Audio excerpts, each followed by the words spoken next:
توقعات برج الحوت ليوم الخميس 25/7/2024.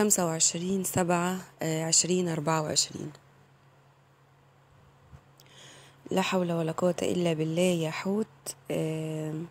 في شخص في حياتك ناكر للجميل، انت بسببه بتشوف أصعب أيام حياتك، لكن انت عشان ابن أصول رافع شعار لا للانتقام، مش عايز تردله الإهانة أو النكران للجميل اللي هو بيعمله معاك بالمثل. انت دايما بتقول ان ربنا هو المنتقم وربنا هو اللي هيجيب لك حقك، عشان كده الزم قول حسبي الله ونعم الوكيل. ربنا ان شاء الله يجيب لك حقك من اللي ظلمك واللي ناكر خيرك وجمايلك.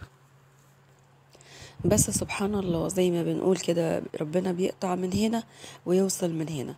زي ما في شخص ناكر للجميل، ففي شخص تاني هيبهرك بعرض مغري جدا. ما ترفضش العرض، وفكر كويس جدا في العرض اللي هيتقدم لك من الشخص ده، لان ممكن يكون في العرض ده تحديد مصير، خطوة مهمة حلوة في حياتك تخطيها، تعوضك عن اللي شفته من نكران الجميل والحاجات الوحشة والأيام الصعبة اللي عشتها في الفترة اللي فاتت. ربنا عطاياه كتير، وخزائن ربنا ما بتنفذش، ما بتخلصش أبدا، وخصوصا مع الأشخاص الطيبين. ربنا يعوضك إن شاء الله يا حوت.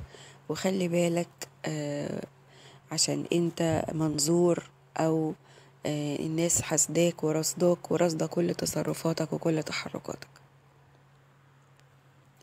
ان شاء الله الايام الجاية يكون فيها تعويض عن اللي فات، وتقدر تحقق او يعني تفوق من اللي حصل لك، ومن نكران الجميل والحالة النفسية السيئة اللي عشتها بسبب الشخص، او ممكن يكون اشخاص، مش شرط شخص واحد ناكرين للجميل.